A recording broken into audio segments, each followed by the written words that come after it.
Alphonse Gabriel Capone, known as Al Capone, was born on January 17, 1899 in Brooklyn, New York. His parents, Gabriele and Teresa Capone, were poor Italian immigrants. The Capone family lived in a small, crowded apartment. Al was the fourth of 9 children. His early life was marked by poverty and hardship. At the age of 14, he dropped out after hitting a teacher. This decision marked the beginning of his life on the streets. He joined small gangs and learned the ways of the street. Despite his rough start, Capone was known for his charm and intelligence. He quickly rose through the ranks of local gangs. By his late teens, he had gained a reputation as a tough and ambitious young man. His involvement in petty crime set the stage for his future endeavors. Brooklyn was just the beginning of his journey. The streets of Brooklyn taught him survival and ambition. These lessons would serve him well in the years to come. In his early 20s, Al Capone's life took a decisive turn. He met Johnny Torrio, a prominent figure in the criminal world. Torrio recognized Capone's potential and took him under his wing. This mentorship would be crucial for Capone's rise to power.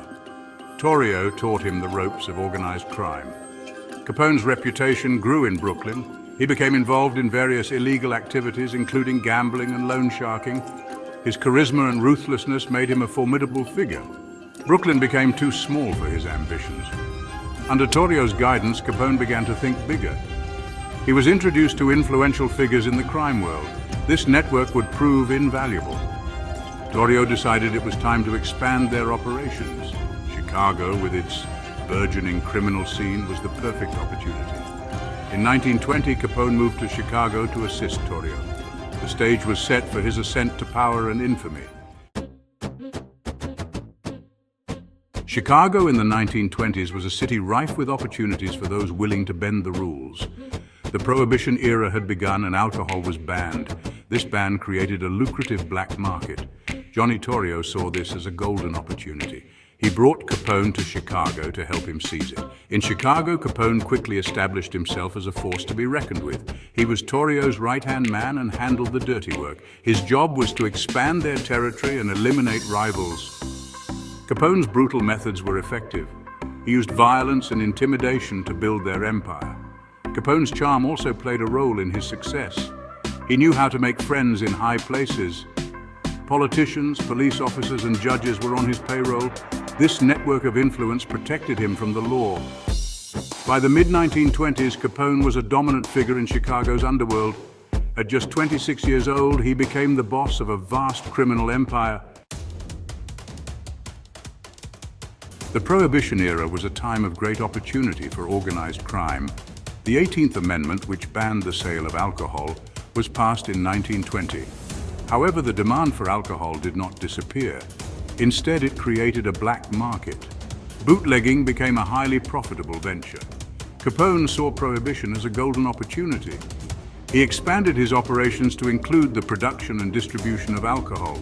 His network of speakeasies and bootleggers was extensive. Capone's organization controlled the supply of alcohol in Chicago. This brought in enormous profits. The profits from bootlegging were used to fund other illegal activities. Gambling, prostitution, and loan sharking were also part of Capone's empire. Capone was both a ruthless gangster and a shrewd businessman. Capone's success during Prohibition made him a household name.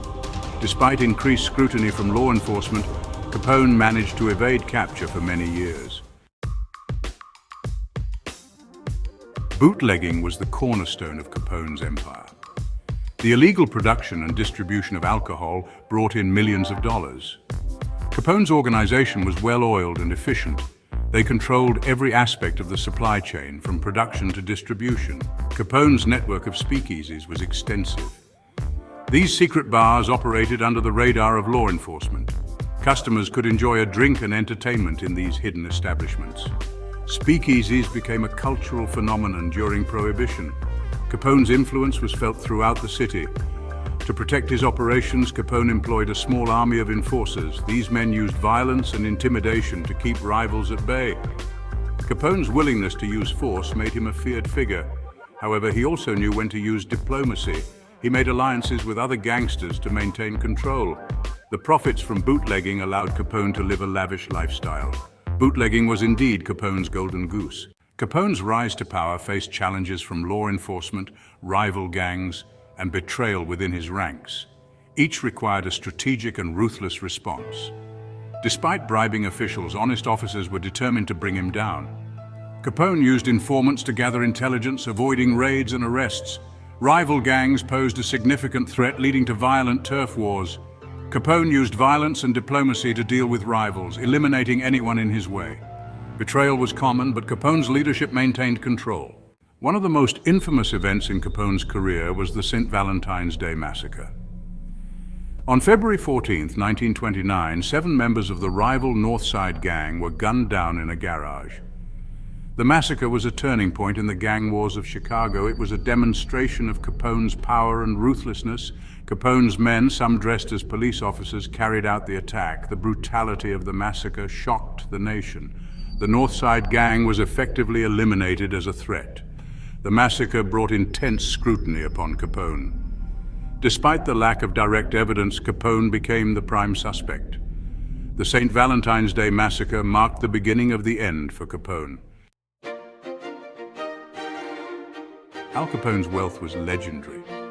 He lived a life of luxury that was unimaginable for most people. His opulent lifestyle was a stark contrast to his humble beginnings. Capone's wealth and influence extended far beyond the criminal underworld. He became a celebrity in his own right. Capone's home in Chicago, known as the Castle, was a testament to his wealth. It was a sprawling mansion with all the modern amenities. He hosted lavish parties attended by politicians, celebrities, and other influential figures.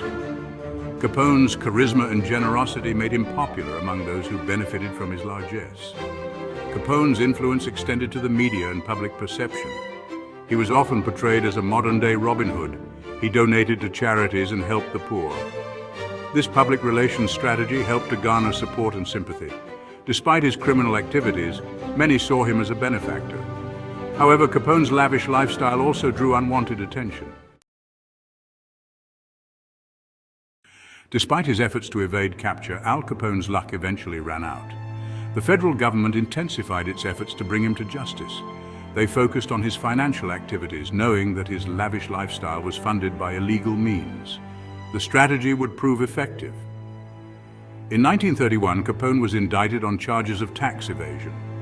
Unlike his other criminal activities, tax evasion was easier to prove. The government had built a strong case against him. Capone's arrogance and belief in his invincibility led to his downfall. He underestimated the resolve of his adversaries. The trial was highly publicized, drawing national attention.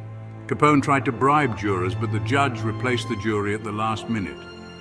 Despite his attempts to manipulate the system, Capone was found guilty. He was sentenced to 11 years in federal prison. Capone's imprisonment marked the end of his reign. The once untouchable gangster was now a broken man. Al Capone's legacy extends far beyond his lifetime. He remains one of the most infamous figures in American history. His life and crimes have been the subject of countless books, movies, and documentaries. Capone's story continues to captivate and intrigue people around the world. Capone's impact on organized crime was profound. He set the standard for future generations of gangsters. His methods and strategies were studied and emulated. Capone's ability to build a vast criminal empire was unparalleled. He demonstrated the power of organized crime and its ability to corrupt society. Capone's influence also extended to law enforcement. His reign prompted significant changes in how the government approached organized crime. The creation of the FBI and other federal agencies was in part a response to the threat posed by figures like Capone. Despite his infamy, there is a certain romanticism associated with Capone. He remains a symbol of the dark side of the American dream. Al Capone's journey from a poor immigrant in Brooklyn to the most notorious gangster in Chicago is remarkable. His life was a blend of ambition, ruthlessness, and charisma. Capone's rise during Prohibition changed organized crime in America. He pioneered organized crime, influencing future criminals. His corruption highlighted the need for stronger law enforcement. Capone's story shows the complex relationship between crime and society.